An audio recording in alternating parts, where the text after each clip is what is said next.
Hey YouTube, it's Matt with Olympus Reptiles. And really quick, before we start the video in the month of October and November, I want to take 1 second to ask you a favor if you have the time. We're going to put a link in the description of our videos that goes to our PayPal. And you're going to see me growing a beard for about the next month till the end of November. What that beard represents is we're working to raise money to give kids a Christmas that otherwise wouldn't have one here in our community. So anything you send us to PayPal in that month, just mark it Hair for the Holidays, click the link, whether it's $1 or $100, even a penny helps. If you mark Hair for the Holidays, we'll give everything that we get from you directly to those children. Through that last year, we personally were able to raise enough money to give 9 families a Christmas that wouldn't have had one, and the charity itself here in our community helped over 70 families. So if you have the chance, we would love your donation. We'd really appreciate it because we love getting to help people in our local community. Thank you. And watch this rockin' beard come in because I'm really bad at growing it, but we're going to give it our best shot. Thanks for watching, guys, and we appreciate your help. On to the video. Hey YouTube, it's Matt with Olympus Reptiles, and today is one of the most exciting times of the year. That is because we have started our pairings. That's right. It's November, which means beard season and pairing season. Funny how that works together. So what we're going to do today is we're going to share with you not all of our pairings because we don't want this video to be hours, but we're going to share with you in detail some of our pairings. And we'll do multiple of these till we get through all of them. So you can see the snakes we're pairing, what we're going to make. We'll talk about the combos and what we expect, a little bit about why we're doing it. Then we'll switch over to Patreon. In the Patreon portion, we'll talk about the business aspects of each pairing, what we kind of expect, why we chose that from a business standpoint or not.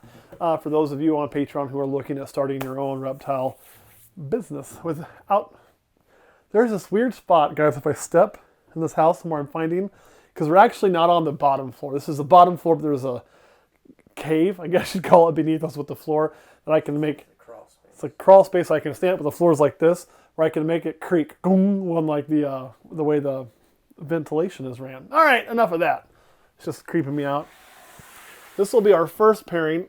Oh my God, this is a heavy tub. One thing I should tell you is you may find poop and things like that in these, and that's just because pairings are gross. They're going to do disgusting stuff. So we're going to try not to disturb them too much. We're going to try to see if we have a lock so you guys can see that. We do not have a lock currently, but he is pressing his tail up against hers. So, and you do have a mess there. That's usually actually a good sign when they blow urate because there's a lot of smells and odors in there. So I kind of like seeing that. Like I say, pairing's dirty work. So what we have here is, get another fly. Flies, get everywhere. We have a bumblebee male. We haven't used him in a few seasons, but he is a proven breeder for us. This is my original ball python, my bumblebee Apollo, paired to our original calico we bought, Calypso, our female calico. So, of course, we're looking for pastel calicos here. We're looking for calidars. We're looking for calibes. So I really like calibes. I'll show you what the results of that could be on the top end, why I want to do that again. We actually did this pair, or similar pairing last year. By last year, I mean 2019. However, we did not hit any more calibes. I did get my first pastel calico, but the calibes, and of course, what I want to show you, you're in shed. So this is my calibe, my own production, looking quite terrible and in shed. This will give you an idea of why we like this pairing. It just is so gorgeous with the way it brings the whites up. Very, very beautiful. There's a lot of, individuality to the snakes. I mean, they're not all going to look exactly the same, but all the colors are just phenomenal. So calibes are very, very underappreciated. They're not done enough. And you can see that little girl perfect. So let me put her back.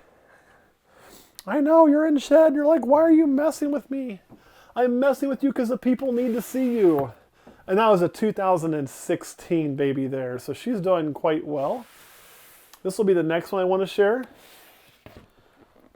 And again, you're getting little bits of urate they've laid on. That's all good. So this is an Orange Dream. Now the Orange Dream did not go for us the last 2 years. However, she is proven. We do have holdbacks from her. We've been attempting to breed her to a Blitz. And I just, after 2 years, think the pairing is not a good one for her. And for him, they're just not liking each other or something. I don't know what the deal is, but it's not producing babies. So we decided to go with a different male this year. We went with a GHI, mostly because I really like what the GHI does for darkening. We made some GHI pastels I think are phenomenal. I didn't plan on thinking they were phenomenal. I was actually shooting for something entirely different, but that's what came out. And so here we are again, kind of doing some similar pairings with some similar colors. I always find the Orange Dream color to be a little cleaner, but similar to pastel, seeing if we can't make something that's really, really really nice with that pairing. But again, we'll be looking for 2 genes. Those of you that know me well know that I'm not always looking for 4 and 5 gene combos. I'm not always looking to make $10,000 snakes.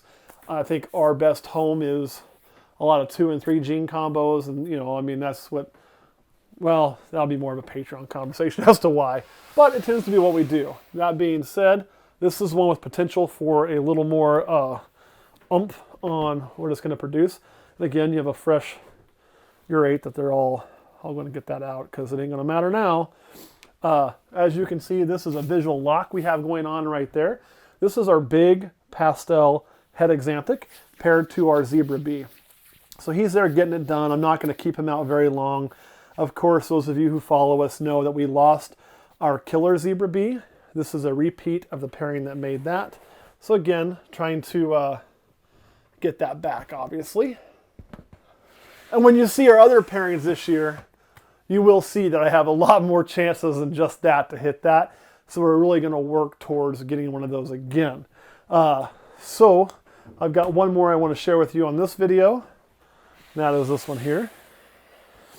This is a pairing we've done a few times. We're doing it again. That is Mojave to Mystic Potion. You are all kinds of tuned up.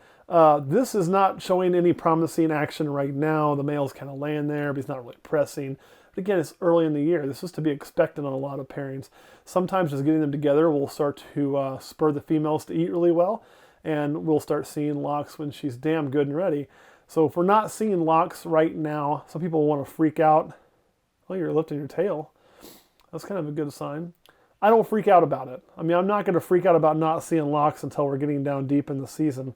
Although all that action's good action. So maybe I was wrong. She's kind of backing up though. Truth be told, she almost looks like she wants to light me up. So we'll put her back. Well, of course, I guess I should talk about Kakema out of this first. So the hope here is, of course, Mystics and Mojaves, which we have a very, very hard time telling apart when they're young. I'll show you that you can when they're older, though, without much difficulty.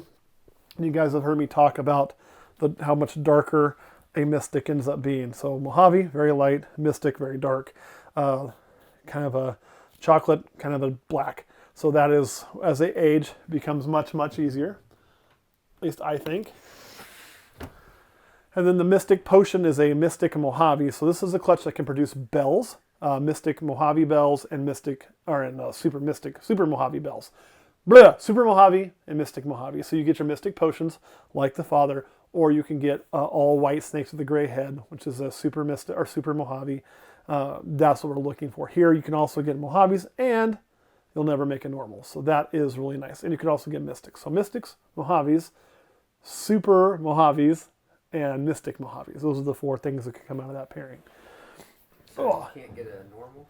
You cannot get a normal. The reason you can't get a normal is because of the Mystic Potion. The Mystic Potion is an allelic combo, and that means that you'll never, ever make a normal with it. It has to pass on one of the 2. If you guys know what the blue tabs were for, think nothing of it. These were literally just so we could mark what tubs I wanted to open for filming today. So, no secret there. All right, Kurt, any questions before we slide over to Patreon? No. Although I just realized I shouldn't have taken those off because I'll have to talk about them in Patreon. I'm an idiot. All right, guys, thanks for watching. We'll see you next week.